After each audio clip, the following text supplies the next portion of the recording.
Blue fix நேயர்கள் அனைவருக்கும் நெஞ்சார்ந்த வணக்கம். இன்றைக்கி நம்மளுடைய கிரைம் பாயிண்ட் நிகழ்ச்சியில் ஒரு முக்கியமான விஷயம் அலச போகிறோம். அது ஒரு சொசைட்டிக்கு தேவையான விஷயம். இது வந்து பார்க்கும்போது கிரிஞ்சாக தெரியும், பூமராக தெரியும், but what ever it is, இது வந்து சொசைட்டிக்கு ரொம்ப முக்கியமான விஷயம் தான் பேச போகிறோம். அதற்காக நம்மளோட விருந்தினர், முக்கிய கெஸ்ட்டு, அதுவும் இல்லாமல் நம்முடைய நண்பர் ஸ்டன்னர் சாம் அவர்கள் அணிந்திருக்கிறார். வணக்கம். வணக்கம் சார். நல்லா இருக்கீங்களா? நல்லா இருக்கேன். எப்படி இருக்கீங்க? நல்லா இருக்கேன். இவரை பற்றி சொல்லணும்னா, இவர் வந்து ஒரு ஸ்டன் கலைஞர். அதாவது இறுதி சுற்று படத்தில் தன்னுடைய பயணத்தை தொடங்கி கிட்டத்தட்ட 100 படங்களுக்கு மேல், குறிப்பாக வந்து பரியேறும் பெருமாள், அதுக்கப்புறம் பிரதர்னு இப்போ லேட்டஸ்ட்டாக வந்த படம் தங்கலான், அதில் வந்து பெரிய பிரபலமாக அதில் வந்த சண்டை காட்சிகள்லாம் ரொம்ப பிரபலம். ஸோ உங்களுக்கு முதல்ல வாழ்த்துக்கள் தெரிவிச்சுக்கிறோம். அதே நேரத்தில் எங்களுடைய டைமுக்கு சாப்பிடு பை ஃபாத்திமா ஷார்ட் ஃபிலிமையும் பண்ணி கொடுத்துருக்கீங்க, நன்றியை தெரிவிச்சுக்கிறோம். நன்றி சார். அந்த வாய்ப்பு கொடுத்தவங்களுக்கு நன்றி. தேங்க்யூ. இப்போது முக்கியமான விஷயம், இந்த பைக் ரேஸ்லாம் பண்ணுறாங்கல்ல பசங்க, போலீஸார் வந்து தொடர்ந்து பிடிச்சிட்டு இருக்கிறாங்க. நீங்கள் வந்து இப்போ ஸ்டண்ட் காட்சியெல்லாம் பண்ணுறீங்க. முதல்ல படத்துலேருந்து ஆரம்பிப்போம். ஸ்டண்ட் காட்சிகள் நீங்கள் எடுக்கும்போது எல்லா விதமான ப்ரிகாஷன் ஸ்டெப்பும் எடுத்துடுறீங்க. ஸோ அது எப்படி பண்ணுவீங்க, அது கொஞ்சம் சொல்லுங்களேன். ஏன்னா பசங்க அதை பார்த்தா இம்ப்ரெஸ் ஆகிறாங்க. அது கண்டிப்பாக சார். படத்துக்கு தேவையான ஒரு ஸ்டண்ட் காட்சி அப்போ என்னென்ன தேவையான ப்ரிகாஷன்ஸ், வண்டினா சேஃப்டி எக்யூப்மெண்ட்ஸ், பெட் யூஸ் பண்ணுவோம், கிராஷ் மேட் யூஸ் பண்ணுவோம், அட்டை பாக்ஸ் யூஸ் பண்ணுவோம். ஒரு ஷாட்டுக்கு தேவையான ஒரு கார் ஸ்டண்ட் இருந்துச்சுன்னா அது கார் ஸ்டண்ட்ஸுக்கு தேவையான விஷயங்கள். கார் ஜம்ப் ஆகுதுன்னா அந்த ஜம்புக்கு தேவையான எக்யூப்மெண்ட்ஸ். அவங்க ஃபுல்லாக சேஃப்டியாக இருப்பாங்க, ஃபுல்லாக பேடிங்ஸ் போட்டிருப்பாங்க, ஹெல்மெட் போட்டிருப்பாங்க, கை கால். ஸோ அவங்களுக்கு மொத்தமாக ரிக் பண்ணியிருப்போம். ஸோ வண்டியில் வந்து ஆடவே மாட்டாங்க. வண்டி ஃபுல்லாக ரோலர் கேஜ் வந்து செட் பண்ணியிருப்போம். ஸோ வண்டி எப்படி உண்டாலும் பிறந்தாலும் உள்ளே இருக்க ஆளுக்கு சேஃப்டியாக இருக்கும். ஆனால் அதேமாரி அடிப்படும் தான். ஸோ அதேமாரி ரொம்ப ரிஸ்க்கான ஷார்ட்ஸ் பண்ணும்போது அடிப்படும். அதுலேயும் நிறைய பேர் பேரலைஸ் ஆகிருக்காங்க, இறந்துருக்காங்க. ஸோ அவ்வளோ ரிஸ்க் இருக்கு. நம்ம எவ்வளோ சேஃப்டி பண்ணாலும் சரி, அதில் அடிப்பட்டு இறந்தவங்க இருக்காங்க, கைகால் விழுந்தவங்க இருக்காங்க, பேரலைஸ் ஆனவங்க இருக்காங்க. அதனால் எவ்வளோ சேஃப்டி இருந்தாலும் சரி, அது வந்து ஆபத்தான ஒரு ஸ்டண்ட் விஷயங்கள் தான். அதை மீறி அடிப்படும். அதுக்கு நம்ம வந்து சொல்ல முடியாது, எப்படி வந்து யாரும் சொல்ல முடியாது. அதனால தான் எந்த ஸ்டண்ட் காட்சி, பைக் ஜம்பாக இருக்கட்டும், கார் ஜம்பாக இருக்கட்டும், அதை பார்த்து தண்ணியில் ட்ரோன் ஆகிற மாதிரிலாம் ஷார்ட்ஸ் வரும். பார்த்திங்கன்னா கார் போய் தண்ணியில் போய் சொல்லுவாங்க. ஸோ அதெல்லாம் ரொம்ப ரிஸ்க்கு. பெல்ட்டெல்லாம் கழட்டி வெளியே வர முடியாது. லாக் ஆகிட்டாங்கன்னா காரோட கீழே தான் போக முடியும், ஒன்றும் செய்ய முடியாது. ஸோ அதெல்லாம் ரொம்ப ரிஸ்க்கான விஷயம். அப்போ நம்ம டைவர்ஸ் தண்ணிக்குள்ளே இருப்பாங்க, போட் வச்சுருப்போம், சவுண்டில் ரோப் வச்சுருப்போம், அந்த போயை தூக்கி போடுவோம். அதெல்லாம் ரிஸ்க்கு மீறி சில நேரத்தில் நம்ம அடிபட்டுரும், ரொம்ப ரிஸ்க்காக ஆயிரும். இந்த மாதிரி முக்கியமாக இந்த பைக் சீன்ஸ் எடுக்கும் போது எப்படி, என்ன மாதிரியான ப்ரிகாஷன் ஸ்டெப்ஸ் எடுத்திருப்பீங்க? பைக் ஜம்ப் பண்ணும்போது அட்டை பாக்ஸ் போடுவோம். ஃபுல்லாகவே சேஃப்டி ப்ரிகாஷன் அட்டை பாக்ஸ் போடுவோம். சில நேரம் பார்த்தீங்கன்னா அந்த அட்டை பாக்ஸ் தாண்டி லேண்ட் ஆயிடுவாங்க வெளியில். அட்டை பாக்ஸ் தாண்டி வெளியே போய் விழுந்துருவாங்க. ஸ்பீட் ஜாஸ்தி ஆகிடும், வண்டியோட அது மிஸ்கால்குலேஷன் ஆகிடும், சொல்ல முடியாது. ஸோ அந்த மாதிரி பண்ணோம்னா நிறைய அடிபட்டுருவாங்க. ஜோன் வரணும்னா பைக் ஜம்ப் பண்ணோம்னா இறந்துருக்காங்க பண்ணி கண்ணுக்குள்ள படத்துலலாம். பைக்ஸ் ஸ்கிட் பண்ணுவோம். பார்த்தீங்கன்னா ஃபுல்லாக ஆயில் ஊற்றி வந்து அதில் ஸ்கிட் பண்ண பார்த்தீங்கன்னா ஒரு 100 மீட்டர் 200 மீட்டர் தேய்ச்சிட்டே போவோம் வண்டியிலே. ஸோ அந்த மாதிரி போகும்போது அதுலேயும் அடிப்படும், ஸ்க்ராச்சஸ் ஆகிரும், மூஞ்சி தேஞ்சிடும். ஏன்னா ஹெல்மெட் போடாமல் சில ஷார்ட்ஸாக இருக்கும், அந்த மாதிரி பண்ண வேண்டிய ஷார்ட்ஸுக்கு அடிப்படும். இதில் அதில் வந்து ப்ரிகாஷன் பேடிங் தான் உள்ளே போடுவோம். அதை தாண்டி வேறு எங்கெங்கே ஓப்பன் இருக்கும் அங்கெல்லாம் சில அடிபட்டுரும். ஆமாம். இப்போ நீங்கள் வந்து ரீசெண்டாக உங்களோட இன்டர்வியூ ஒன்று பார்க்கும்போது, மங்காத்தா படத்தில் வந்து அஜித் அவர்கள் வந்து அந்த அவரோட த்ரிஷா அப்பா ஜெயபிரகாஷ் அவர்களை தள்ளி விடுற காட்சியில் நீங்கள் தான் டூப்பு நடிச்சிருந்ததா சொன்னாங்க. அதுக்கு என்ன மாதிரியான ரிஸ்க் எடுத்து நீங்கள் பண்ணீங்க? உங்களுக்கு எங்கே அடிபட்டது? அதனால உங்களுக்கு நிறைய அடிபட்டதா தகவல்? ஆமாம் சார். அதே மாதிரி ஒரு ஷார்ட் திருமலை படத்தில் விஜய் சார் படத்துலையும் நான் வந்து பண்ணியிருப்பேன். ஸோ அதில் வந்து பார்த்தீங்கன்னா விஜய் சார் வந்து கார்லேருந்து ஒரு ஆம்னி காரில் வந்து நல்ல ஸ்பீடில் வந்துட்டு வண்டி அப்போ தூக்கி போட்டு போவாங்க. ஸோ அந்த ஷார்ட்டும் நான் தான் பண்ணேன், விஜய் சார் டூப் போட்டு. அது என்ன ஆச்சுன்னா, அந்த ஷார்ட் பண்ணும்போது எனக்கு ஏன்னா கையை கட்டியிருப்பாங்க. நான் அதில் வந்து ஃபால் ஆனால் கை இருந்தாச்சும் சேஃப்டி பண்ணி உண்டு பண்ணி எந்திரிக்க முடியும். ஸோ கையை கட்டியிருப்பாங்க அதில். அப்போ அந்த மாதிரி பண்ண முடியாது. ஸோ நான் ஃபுல்லாக கொஞ்சம் பாடியை போட்டு தேய்ச்சி முடிச்சுட்டு ஷார்ட் முடிச்சிட்டேன். கையெல்லாம் ஃபுல்லாக தேய்ச்சிச்சு. எல்லாம் டாக்டர் மாஸ்டர் எல்லாம் வந்து பீட்டர் மாஸ்டர் எல்லாம் வந்து கெடி பிடிச்சி இன்னும் செக் பண்ணிட்டாங்க, தேய்ச்சிருக்கு ஃபுல்லாக. அப்புறம் ரமணா சார் மானிட்டர் பார்த்துட்டு அப்படி அப்செட் ஆகி உட்காந்துட்டாங்க. ஷார்ட்டெல்லாம் சூப்பர், எல்லாம் கிளாப்ஸ்லாம் பண்ணிட்டாங்க, அப்செட் ஆகி உட்காந்துட்டாங்க. என்ன அப்படி சொல்லிட்டு நானும் ரெடி கையில் ஃபுல்லாக டிஞ்சர் எல்லாம் போட்டு உட்காந்துட்டு இருக்கேன். அப்போ சின்ன ஏஜ் தெரியாது, எரிச்சல் இருக்கேன் உள்ள எரிச்சல் வலிக்கும், அடிபடுவோம், இம்பாக்ட் உருண்டு போயிருப்போம், நல்லா அடிபட்டுருக்கோம். உடனே ரமணா சார் வந்து பீட்டர் மாஸ்டர் சொல்கிறேன், சாம்சங் வரும் ரன் வரும். பீட்டர் சார் நல்லா இல்லை, நான் அதுக்கப்புறம் உள்ள சீன் வந்து அவர் தலை இந்த சைடு வச்சு எடுத்துட்டேன். நான் இப்போ தலை இந்த சைடு வந்து கண்டினியூட்டி மிஸ்ஸிங் வந்துட்டீங்க. அதனால இப்படி வரணும் எனக்கு. சாரி சார், நான் சொல்ல மறந்துட்டேன். சரி சார் திரும்ப பண்றேன் சார் சொன்னா. மாஸ்டர் சார் பண்ணி பண்றோம் சார் திரும்ப சொல்லிட்டு திரும்ப 1 month ஷார்ட். இப்போ எனக்கு என்ன ரிஸ்க்னா, எனக்கு என்ன காம்ப்ளிகேஷன்னா, கை இப்படி கட்டிருப்பாங்க, நான் இப்படி நார்மலி இப்படி ஃப்ரெண்ட் இப்படி போகணும், அப்படிதான் மாட்டோம் எனக்கு. ஆனா இப்போ என்னன்னா, நான் உல்ட்டா போனோம், என் கால் இப்படி போனோம், தலை இந்த சைடு வரணும், உல்ட்டா வரணும். அப்போ என்ன ஆகும், தலை வந்து ஃபர்ஸ்ட் இம்பாக்ட் ஆகும். போனே தலை வந்து அடிக்கும் ஃபர்ஸ்ட். சரி பண்ணியா பண்ணுன்னு சொல்லி அதை திரும்ப அந்த ஷார்ட் 1 month பண்ணி திரும்ப கிளாப்ஸ் வாங்க. Okay okay okay. அந்த மங்காத்தா விஷயம், ஆமாம் மங்காத்தாலே அதே மாதிரி தான். ஜெயபிரகாஷ் சாருக்கு டூ போட்டு அப்புறமா எனக்கு அது என்ன வேட்டி சட்டை நம்ம எனக்கு பேடிங் போட கஷ்டமாயிடுச்சு. பேடிங் போட்டால் தெரியும் வெளியில் இல்லை உண்டு எல்லாம் போயிருந்து 1 month ஆகும். அதனால நான் என்ன பண்ணேன், பேடிங் போடாமல் பண்ணேன் அந்த ஷார்ட். இடுப்பில் மட்டும் சின்னதாக பேடிங் வச்சுட்டு முட்டிக்கெல்லாம் போடாமல் கையில் ஹாஃப் கை வேஸ்ட் தெரியும்னு சொல்லிட்டு பேடிங் போடாமல் அந்த ஷார்ட் பண்ணியிருப்பேன். அதில் உங்களுக்கு அடிபட்டுச்சு.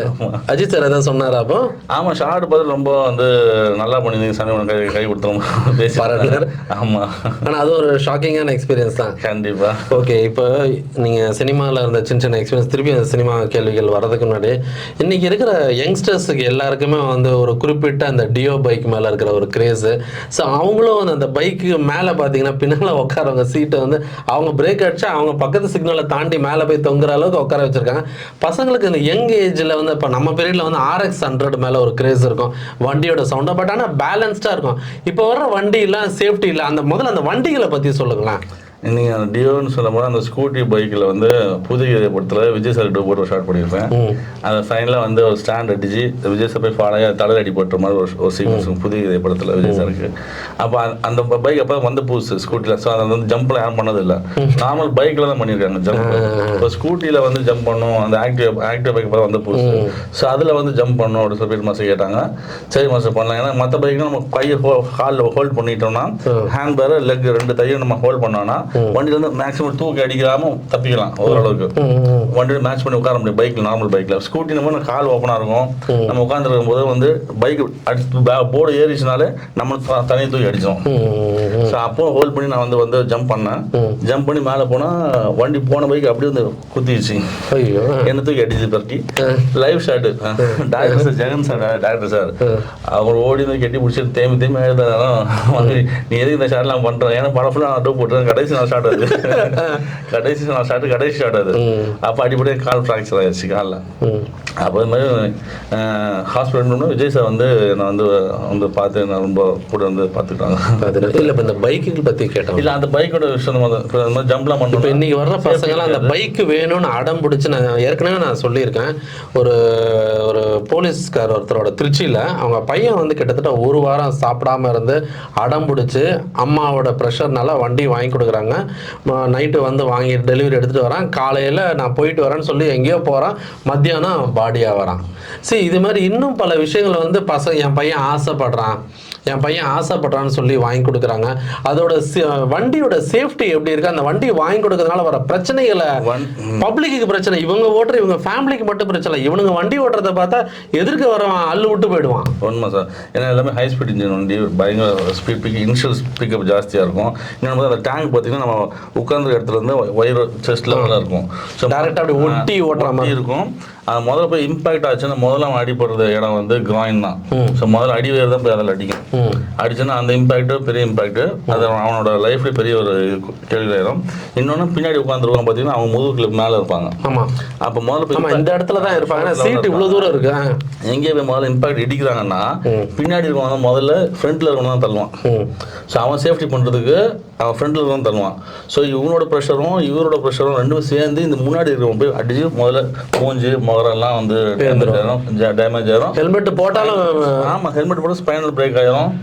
அதெல்லாம் ஸ்பாட் டெட் இன்ஜுரி, அதெல்லாம் லைஃபே அவுட். ஆமாம், லைஃபே அவுட் தான். ஏன்னா பின்னாடி இருக்கவங்க முதல்ல இம்பாக்ட் ஆகிற ஸ்பீடுக்கு டபுள் த ஸ்பீடு வந்து ப்ரெஷர் தள்ளுவாங்க பின்னாடி.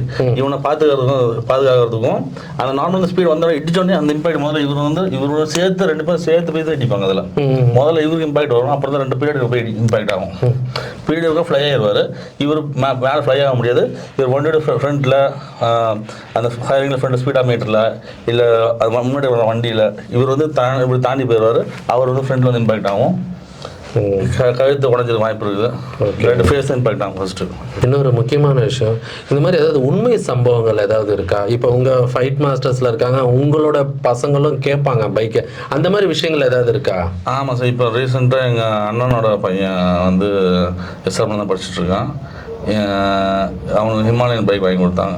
புது பைக் வாங்கி கொடுத்தா ஆடம் முடிச்சு புது பைக் வாங்கி கொடுத்தாங்க. ஹெல்மெட் எப்பயும் போட்டு தான் ஓட்டுவான். என்ன ஆச்சுன்னா ரிட்டர்ன் வந்து அவன் காலேஜ் முடிச்சு திரும்ப வந்துட்டு இருக்கும்போது ஏதோ ஒரு வண்டியை வந்து கிராஸ் பண்ண ரோடு பைபாஸில் கிராஸ் பண்ணவனை வந்து இடிச்சு போய் ஃபால் ஆகி ஸ்பாட்டில் வந்து ஹெட் இன்ஜுரி. ஹெல்மெட்லாம் தெரிச்சு பறந்துச்சு. ஹெல்மெட்லாம் பறந்து ஸ்பாட்டு ஹெட் இன்ஜுரி. போய் பார்த்தா அவனுக்கு சர்விக்கல் ஃப்ராக்சர், ஸ்பைன் ஃப்ராக்சர் ஆகி இப்போ ஃபுல்லாக பேரலைஸாக இருக்கான். இப்போ இன்னும் ட்ரீட்மெண்ட்டில் தான் மியாட்டில் ட்ரீட்மெண்ட்டில் பண்ணிகிட்டு இருக்காங்க இப்போ வரைக்கும். இப்போ அதை வாங்கி கொடுத்தவங்க ஃபீல் பண்ணுறாங்கப்பா. கண்டிப்பாக நான் போய் பார்த்துட்டு வந்தேன். அதுக்கப்புறம் எல்லாம் இந்த ஹாஸ்பிட்டல் இன்னும் ட்ரீட்மெண்ட்டில் தான் இருக்கான். ஒன்றும் செய்ய முடியல. இப்போ அவன் ரெக்கவர் ஆகணும், எவ்வளோ நாள் ஆகும்னு தெரியல. நமக்கு ரெக்கவர் ஆகுது. இந்த மாதிரி நிறைய பேர் இருக்காங்க சார். எவ்வளோ பேர், ஒருத்தர் 2 பேர்னாலும் நமக்கு தெரிஞ்சவங்களையும் நம்ம அதை மாதிரி பார்க்குறோம் நம்ம. ஸோ அது முதல்ல ஸ்பீடை தவிர்க்கணும். முதல்ல ஸ்பீடாக ஓட்டுறது விஷயம். ஸ்பீடை தவிர்த்தாலே போதும், நம்ம ஸ்பீட் கண்ட்ரோல் பண்ண முடியும். மெதுவாக போயிடுச்சு நார்மலாக வந்து ஒன்றும் இம்பாக்ட் இல்லை. அப்புறம் ஹெல்மெட் கண்டிப்பாக யூஸ் பண்ணணும். ஹெல்மெட் இல்லாமல் போனால் எனக்கு ஹெட் இன்ஜுரி. எனக்கு ஃபஸ்ட்டு நான் இப்போ ஷூட்டிங்கில் அடிப்படல. நான் ஷூட்டிங் முடிச்சுட்டு ரிட்டன் வீட்டுக்கு வந்துடும் போது எனக்கு எந்த வருஷம்?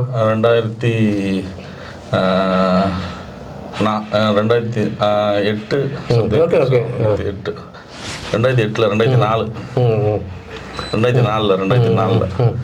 அப்போ ஹெல்மெட் ரூல்ஸ்லாம் இல்லை. எனக்கு ஆக்சிடென்ட் ஆனதுக்கப்புறம் ஹெல்மெட் ரூல்ஸ் வந்துச்சு. எனக்கு 1 மாதத்துக்கு முன்னாடி வந்து தான் இல்லை. அப்போ வந்ததாக கூட எனக்கு இந்த இன்ஜுரி வந்திருக்காது. நான் இன்ஜுரி என்ன ரைட் பேரடல் ஒன் ஃப்ராக்சரு. நான் லெஃப்ட் சைடு பேரலைஸ். நான் ஒரு 3.5 years பேரலைஸாக இருந்தேன் நான். அப்போ ரொம்ப கஷ்டமாக இருந்திருக்கோம். ஆமாம், கண்டிப்பாக. ஃபேமிலியாக ஸ்ட்ரகிள், ஃபிசிக்கலாக ஸ்ட்ரகிள், மென்டலி ஸ்ட்ரகிள், திருப்பி எழுந்திரிக்க முடியாதுன்ற ஸ்ட்ரகிள். அப்போ மாஸ்டர் ஆகிட்டீங்களா? மாஸ்டர் ஆகலை, அசிஸ்டண்ட்டாக தான் இருக்கீங்க. ஆமாம். 2004 தான் எனக்கு ஆச்சு. 2008 தான் மேரேஜ் பண்ணேன் சார். 2004 ஒரு 3 வருஷம். அதுக்கப்புறமா தான் எனக்கு மேரேஜ் ஆச்சு. அதுக்கு முன்னாடி சொன்னேன் அவ்வளோ இன்ஜுரிஸ் எனக்கு ஆகி. அது எப்படின்னா என்னோட மிஸ்டேக் இல்லை. ஒரு ஷேரோட வந்து ரைட்டில் பார்க்காம நான் வந்துட்டே இருக்கிறேன். 4 செகண்ட் முன்னாடி தான் ரைட்டில் அவன் இண்டிகேட்டர் போல எதுவுமே போட்டு டஃப்பில் திரும்பிட்டாங்க. வந்து என் சைடில் இம்பாக்ட். ஸோ முன்னாடி போனால் நான் இடிச்சுனா எனக்கு கண்ட்ரோல் பண்ணியிருப்பேன். நான் என் சைடில் இடிச்சதுனால ஒன் இம்பாக்ட் இப்படி உடனே சாஞ்சிச்சு. ஸோ ரைட் ஹெட் வந்து தரையில் வந்து அடிச்சுது. அப்போ ஹெல்மெட் உங்கள் ட்ரீமில் வந்து போயிருக்கான். ஹெல்மெட் எங்கே வந்துச்சு? அதெல்லாம் இல்லை, அது மஸ்ட்ன்றது அப்போ போகணுருப்பீங்க. கண்டிப்பாக உண்மை. இப்போ இதே மாதிரி இப்போ வந்து பார்த்தீங்கன்னா இப்போ சென்னை போலீஸ் ஆகட்டும், தமிழ்நாடு போலீஸ் ஆகட்டும், டிராஃபிக் ரூல்ஸ் சம்மந்தமாக வந்து ஹெல்மெட்டை வந்து கட்டாயமாக்கியிருக்காங்க, கேஸ் போடுறாங்க. இதெல்லாம் எப்படி பார்க்குறீங்க நீங்கள்? கண்டிப்பாக ஹெல்மெட் போடாமல் வண்டி ஓட்டவே கூடாது. ஏன்னா இது நான் மட்டும் பாதிக்கப்படல. இதனால ஹெல்மெட் போடாமல் எவ்வளோ பேர் பாதிக்கப்பட்டிருக்காங்க, எவ்வளோ பேர் இன்ஜுரி ஆகி லைஃபே போய் நான் ரெக்கவரே வந்துட்டேன். நான் அது வித் காட்ஸ் ரேஸு நான் வந்துட்டேன். இது மாதிரி வராமல் எவ்வளோ பேர் போயிருக்காங்க, இன்ஜுரியில் வந்து ரெக்கவரி ஆகாமல் எவ்வளோ பேர் போயிருக்காங்க. ஸோ அவங்க லைஃபு ஒரு கேள்விக்குறி தான். அவங்க வீட்டில் ஒருத்தரும் வண்டி வாங்கி கொடுக்குறது மேட்டர் இல்லை. வண்டி வாங்கி கொடுக்கலாம், எவ்வளோ காசு வண்டி வாங்கி கொடுத்தாலும் அந்த மாதிரி ஹெல்மெட்டும் வாங்கி கொடுக்குறது இல்லாமல் ஹெல்மெட்டு போட்டு ஓட்டினா எல்லாருக்குமே வந்து நல்லது. அந்த பேரண்ட்ஸ் வந்து சொல்லி அனுப்பணும். கண்டிப்பாக பேரண்ட்ஸ் வண்டி வாங்கி கொடுக்க முடியல. பேரண்ட்ஸ் வண்டி ஹெல்மெட்டு போட்டு ஓட்டுப்பா, வண்டி வந்து ஸ்பீடாக ஓட்ட. அவங்களுக்கு மட்டும் பையன் இல்லை, ரோட்டில் போகிறவங்களுக்கு பசங்க இருக்காங்க, அவங்களுக்கு அப்பா அம்மா இருக்காங்க. இவனுங்க பீதியை கிளப்புறதை பார்த்தா உயிர் விட்டுரும். அந்த மாதிரி இவங்க ஓட்டு போடுறது நமக்கே பயம் வந்துடும். பக்கத்தில் போயிட்டு ஃபைட் மாஸ்டர் உங்களுக்கு எவ்வளோ பயமா இருக்குது? கண்டிப்பாக. அப்போ சாதாரண பப்ளிக்கு எவ்வளோ பயம் இருக்கும். ஆமாம். அது பேரண்ட்ஸோட கடமை இருக்கு. அதில் அவங்க ஸ்பீடாக ஓட்டுறதுனால அவங்க நினச்சி அவங்க போயிட்டாங்க. ஆனால் இவங்க பயந்து இவங்க கீழே விழுந்துருவாங்க. இவன் பின்னால் ஃபாலோ பண்ணிட்டு போகிறோம், பிரேக் அடிச்சா அவன் பயந்துருவான், பயந்து கீழே விழுந்துருவாங்க. இல்லை ஒரு தடவை லிட்டில் மவுண்ட்ல கிட்ட நான் காரில் வந்துட்டு இருக்கும்போது ஒருத்தன் வந்தான், வந்து இப்படி கீழே படுத்து அப்படி எழுந்திரிச்சாங்க. நான் நினைச்சேன் என் வண்டிகளும் உழுந்து அப்படி எழுந்துச்சா. ஆனா ஒரு நிமிஷம் நமக்கு வேர்த்து வெடவெடுத்து போச்சு. அதுக்கு முன்னாடி இந்த போய் இடிச்சுக்கிட்டாரு, பயந்துட்டாரு. சரி, இந்த பசங்களோட வண்டி ஓட்டுறதை வந்து எப்படி கண்ட்ரோல் பண்ணலாம்னு நினைக்கிறீங்க நீங்க? கண்ட்ரோல் பண்றதை நம்ம தான் எடுக்கணும். அந்த ஸ்பீடாக ஓட்டாமல் இருக்கிறது, மற்றவங்கள பாதிக்கப்படாமல் நம்ம. இல்லை, இப்போ இந்த அவேர்னஸ் வீடியோ எல்லாம் போடுறாங்களா, அது எப்படி பார்க்குறீங்க? அவேர்னஸ் வீடியோட பொறுப்பு இருக்கா இல்லை பேரண்ட்ஸோட பொறுப்பு இருக்கா? இல்லை, அவேர்னஸ் வீடியோ எவ்வளோ போட்டாலும் நம்ம அவங்க வீட்டில் சொல்லி பிள்ளைங்களை வந்து வளர்க்கணும். பண்ணணும். ஸோ அவங்க பேரண்ட்ஸ் வீட்டில் சொல்லி அவங்க வந்து பேரண்ட்ஸ் சொல்கிற பேச்சு கேட்டு இப்போ அவர்ஸ் எவ்வளோ வீடியோ போட்டாலுமே யாரும் சும்மா ஒரு வீடியோவாக பார்த்துட்டு போயிடக்கூடாது. ஸோ பேரண்ட்ஸ் அதை பார்த்தாங்கன்னா பேரண்ட்ஸ் கண்டிப்பாக அவங்க சொல்லணும், அந்த பிள்ளைங்களுக்கு சொல்லணும், அவங்க ஃப்ரெண்ட்ஸுங்களுக்கு சொல்லணும். ஸோ அந்த மாதிரி பிள்ளைங்களை சொல்லி கொடுத்து வளர்க்கும் போது தான் அவங்க வந்து அந்த மாதிரி வண்டி ஓட்ட மாட்டாங்க.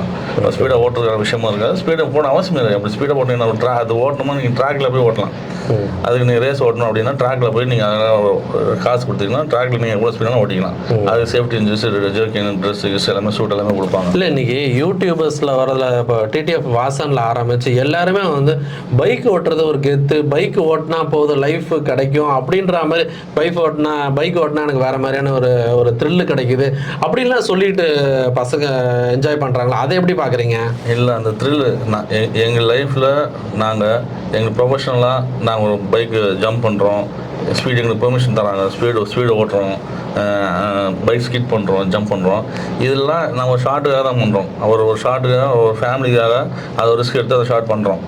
இதில் அந்த இடத்துல எங்களுக்கு வந்து த்ரில்லு கிடைக்காது. மனசு ஐயோ அடிப்படாமல் பண்ணிடணுமே, வீட்டுக்கு பத்திரமா போகணுமே. அது நீங்கள் பண்ணாலும் சரி, உங்களோட ஃபைட்டர்ஸ் பண்ணாலும் நம்ம அந்த ஃபீல் தான் இருக்கும். பத்திரமா பண்ணி இந்த ஷார்ட் பண்ணி அந்த பையன் நமக்கு படத்துக்காக பண்ண நமக்காக பண்ணுறான், அந்த ஷார்ட் நல்லபடி பண்ணிடணும், கடை வேண்டிப்போம். பைக் ஜம்ப் பண்ணாலும் சரி, பைக் ஸ்கிட் பண்ணாலும் சரி, சாமி கும்பிட்டுட்டு ஒரு பயபக்தியாக அந்த ஷார்ட் பண்ணுவோம். இது வந்து ஒரு ஷார்ட்டில் வந்து நமக்கு இருக்குன்றதால அது வந்து என்ஜாய் பண்ணுறோம் அப்படிலாம் கிடையாது. நான் நல்லபடியாக ஷார்ட் பண்ணி முடிச்சா அந்த அவனோட கஷ்டத்தோட உழைப்புக்கு ஊதியம், அவன் வீட்டில் இருக்கவங்க ஹாப்பியாக இருப்பாங்க, சந்தோஷமாக இருப்பாங்க, அவன் லைஃப் நல்லாயிருக்கும் அப்படின்றதுக்காக அதுக்காக செய்யணுமா. இது நீங்கள் ரோட்டில் பண்ணீங்கன்னா யாருக்கு வர ஆப்போசிட்டில் இருக்கிறவங்களுக்கும் ரிஸ்க்கு, ஓட்டணும் உங்களுக்கும் ரிஸ்க்கு. இதில் அடிபட்டு அவங்களுக்கு அடி பண்ணி நம்மளும் அடிபட்டு எதுக்கு தேவையில்லாத விஷயம் தானே. இல்லை இந்த மாதிரி யூடியூப்பில் வந்து வண்டி ஓட்டுறாங்க, வச்சுக்கிறாங்க, ரேஸ் ஓட்டி காமிக்கிறாங்க, இதெல்லாம் வந்து ஓட்டுறாங்கன்னா எல்லாருமே அதை பார்த்துட்டு திரும்ப யங்ஸ்டர்ஸ் எல்லாமே வந்து கெட்டு தான் போகிறாங்க. ஸோ அந்த மாதிரிலாம் வந்து யாரும் பண்ணாமல் இருந்தால் நான் ஒரு மாதிரி ஃபாலோ பண்ண வேண்டாம்னு நினைக்கிறேன். அது வந்து ஒரு பெரிய ஹைப் கிரியேட் பண்ணி ஓட்டினா தான் கெத்து. இல்லை இப்போ பைக் அந்த மாதிரி ஓட்டினா தான் கெத்தா? கிடையாது, நீ நல்லா இருந்தால் தான் கெத்து. லைஃப்ல நீ நல்லா இருந்தால் தான் கெத்து, அப்பா அம்மா பார்த்துக்கிட்டா கெத்து. Okay okay okay. இப்போ இன்னொரு முக்கியமான விஷயன்றத விட உங்களோட சினிமா கேரியரில் இந்த மாதிரி பைக் ஸ்டண்ட்டு ரொம்ப ரிஸ்க் எடுத்து பண்ண என்ன படம் அது? நிறைய ஷார்ட்ஸ் பண்ணியிருக்கிறோம், நிறைய படங்கள் பண்ணியிருக்கிறோம். ரொம்ப ரிஸ்கி. திருமலை தெலுங்குல படம் ஒரு பைக் ஜம்ப் பண்ணி எனக்கு கிளாவிக்கல் படம் உடஞ்சிருச்சு. அப்புறம் இரநூகமில் வந்து ஒரு ஸ்ட்ரிங் ஃபாலிங் பண்ணி எனக்கு காலர் பிளட் 2 படம் உடஞ்சிருக்கு. இதெல்லாம் வந்து எனக்கு அடிபடாமல் இல்லை, எந்த பைக் ஸ்டண்ட் பண்ணும்போது அடிபடுவோம். அது வந்து சேஃப்டி நார்மலான சின்ன ஜம்ப்பு, லேண்டிங் ஜம்ப்பு, அதெல்லாம் ஒன்றும் பிரச்சனை கிடையாது. அதே மாதிரி யங் ஏஜில் வரும்போது கொஞ்சம் பயம் இருக்காதுல்ல? யங்ஸ்டர்ஸுக்கு இளம் கண்டு பயம் தெரியாது, அது ஒரு வாட்டி அடிபட்டாதான் தெரியும். நீங்க ரஜினி அவர்களுக்கும் டூப் போட்டிருக்கீங்கல்ல? ரஜினி அவர்களுக்கு என்ன சிவாஜியா? சிவாஜி, எந்திரன், அந்த மொட்டை சீன் தானே எல்லாமே படம் ஃபுல்லாக நான் அது எப்படி இருந்தது அந்த எக்ஸ்பீரியன்ஸ்லாம்? சிவாஜி ரஜினி சாருக்கெல்லாம் நான் டூப் போனோன்னா அது வந்து பெரிய கிஃப்ட் எனக்கு. ஸோ அது எனக்கு பீட்டர் மாஸ்டர் மூலியமா ஸோ எனக்கு கிடச்சிது. அதில் பார்த்தீங்கன்னா ரஜினி சார் ஸ்ட்ரெயிட் ஷாட்டாக எனக்கு இருக்கும். ஸோ நீங்கள் பார்த்தீங்கன்னா நீங்கள் பாஸ் பண்ணி பார்த்தா தெரியும், டைரக்ட் ஸ்ட்ரெயிட் ஷாட்டே போட்டிருப்பாங்க. நான் டூப் பண்ண ஷாட்லாம் ஸ்ட்ரெயிட் ஷாட்டே போட்டுருப்பாங்க. ஸோ அவ்வளோ மேட்ச் ஆகிருந்திருக்கும், அந்த மாதிரி ஸ்ட்ரெயிட் ஷாட்டே போட்டிருப்பாங்க. Okay okay okay. இப்போது கரண்ட்டில் இருக்கிற அதாவது ரசிகர்களால் கொண்டாடப்படுகிற அதாவது தலைன்னு சொல்கிறத இப்போ எடுத்துட்டாங்க ஏகே அஜித் குமாரோட ஒர்க் பண்ண எக்ஸ்பீரியன்ஸு, அஜித் குமாரோட அவர்களோட ஸ்டன்ஸு, இன்னொன்று அவர் வந்து ஒரு பெரிய impact bike racing, but car racing எதுவாக இருந்துட்டோம், அதை எப்படி பார்க்குறீங்க நீங்கள்? கண்டிப்பாக அவர் ப்ரொஃபஷனலாக கற்றுக்கிட்டார். ஸோ எல்லாமே பைக் ஸ்டண்ட்டாக இருக்கும். இதை தான் சொல்லணும், அவர் ப்ரொஃபஷனலாக பண்ணுறாரு. பண்ணுறாங்க, அதை பார்த்து நம்ம அவர் ரோட்டில் ஓட்டல பண்ண மாட்டாங்க. ரோட்டில் பார்த்தீங்கன்னா ஒரு நார்மலான ஒரு சிவிலியன் எப்படி வந்து வண்டி ஓட்டுவாங்க, ஸோ அந்த மாதிரி அவர் ரேஸ்லாம் ஓட்ட மாட்டாங்க. அஜித் வந்து எப்பவுமே ஒரு டிசிப்ளினான ஒரு டிசிப்ளின் பர்சன், ரசிகன் பண்ணுறான் வேணான்றாரு. ஆமாம் ஆமாம், இது மாதிரி அவர் வந்து எல்லாரையும் வந்து நீ எப்போ நல்லா இருப்ப, நீ எப்போ நல்லா வாழ போகிறேன்னு கேட்குறாரு. ஸோ அந்த மாதிரி அவர் வந்து யாரை டிஸ்டர்ப் பண்ணுறதுக்கோ அதனால ப்ரொஃபஷனலாக அவர் வந்து பைக் ஸ்டன்ஸ், பைக் ஓட்டுறதா இருந்தாலும் சரி, ரேலி போகிறாலும் சரி, கார் ஓட்டுறதாலும் எல்லாமே ஒரு ப்ரொஃபஷனல்.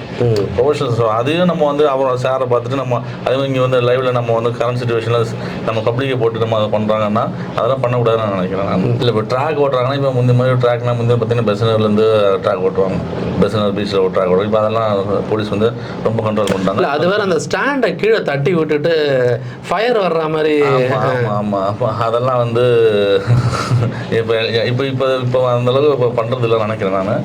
அதெல்லாம் பண்ணிட்டு இருந்தாங்க. இப்போ ஓரளவுக்கு நம்ம போலீஸ் வந்து கண்ட்ரோல் பண்ணி. மெரினா பீச் பக்கம் போனால் போலீஸ் பிடிச்சிடுறாங்க. இல்லை மெரினா பீச் அந்த சைடு போனாலும் சரி, இப்போ எல்லா இடத்துலையுமே வந்து போலீஸ் வந்து பைக் ஸ்பீடாக ஓட்ட கண்ட்ரோல் பண்ணிட்டாங்க. ஸோ பைக் ஆகட்டும், காராக இருக்கட்டும், மெரினா பீச் சைடு, பெஸ்னார் சைடு, ஈசிஆரில் எல்லா இடத்துலையுமே இப்போ வந்து ரொம்ப ரொம்ப ரொம்ப கண்ட்ரோல்டாக இருக்குது. ரொம்ப. ஆனால் அதே மாரி பசங்க பண்ணிக்கிட்டு இருக்காங்கல்ல. அதெல்லாம் பார்த்தீங்கன்னா இப்போ பைபாஸில் அவுட்டர் ரிங் ரோடு, ஸோ அந்த மாதிரி இடத்துல அது ஹைலி ரிஸ்க் இல்லை அது. ஆமாம், ஹைலி ரிஸ்க்.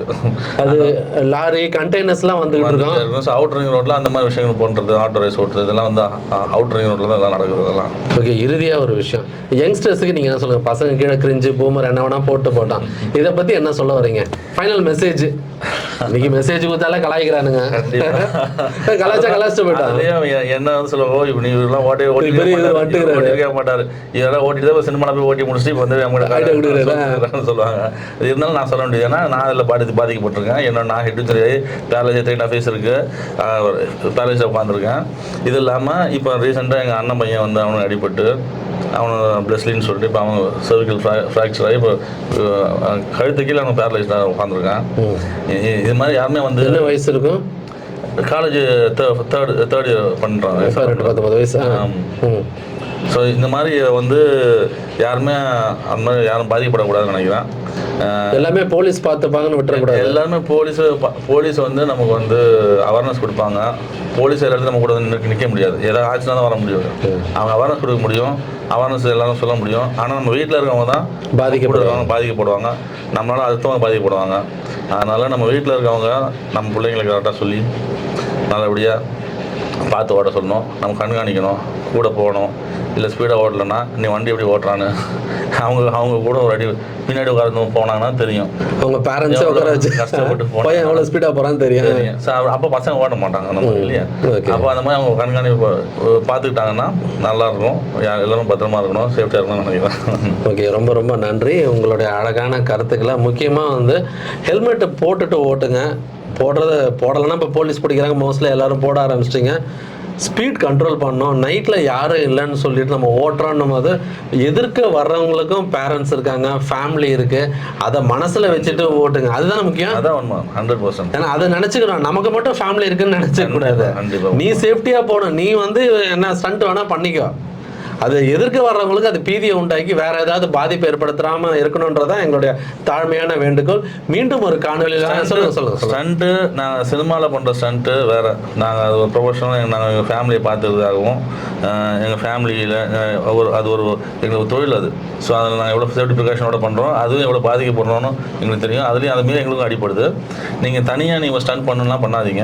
அதுக்குன்னு தனியாக அகாடமிஸ்லாம் இருக்குது. ஸோ அதில் போய் ஜாயின் பண்ணி அப்படி உங்களுக்கு டேலண்ட் அந்த மாதிரி நீங்கள் பார்த்து வளர்த்துக்குவாங்க. இல்லை உங்களுக்கு ட்ராக் ரேஸ் ஓட்டணும்னா பப்ளிக்கில் ஓட்டாமல் நீங்கள் ட்ராக்கில் போய் சேர்ந்து அதில் நீங்கள் ட்ராக் ஓட்டுங்க. அந்த மாதிரி யாரையும் மற்றவங்க யாரும் பாதிக்கப்படாமல் நம்ம எல்லாரும் சந்தோஷமாக வச்சுட்டு நம்ம சந்தோஷமாக இருக்கணும். ஓகே, இவரோட மெசேஜ் வந்து ரொம்ப கிளியராக இருக்குது. ஏன்னா ஸ்டன்னர் சாம் வந்து ஏன்னா அவர் சொன்ன ஒரே விஷயம், ஃபேமிலி தான் நம்ம நிற்கணும். ஒரு டைம் ஃபேமிலி நிற்பாங்க, அதுக்கப்புறம் அந்த ஃபேமிலியை நாம் பார்த்துக்கணும். ஸோ நம்ம நல்லா பார்த்துக்கணும், நம்ம ஒழுங்காக இருக்கணும். அது ஒரு வண்டி ஓட்டும்போது, வாகனம் ஓட்டும்போது கவனமாக இருக்கணும். ஸோ உங்களுடைய அழகான டைமை வந்து எங்களுக்கு ஸ்பெண்ட் பண்ணது ரொம்ப நன்றி. மீண்டும் ஒரு காணொலியில் உங்களை சந்திக்கிறேன். நன்றி, வணக்கம்.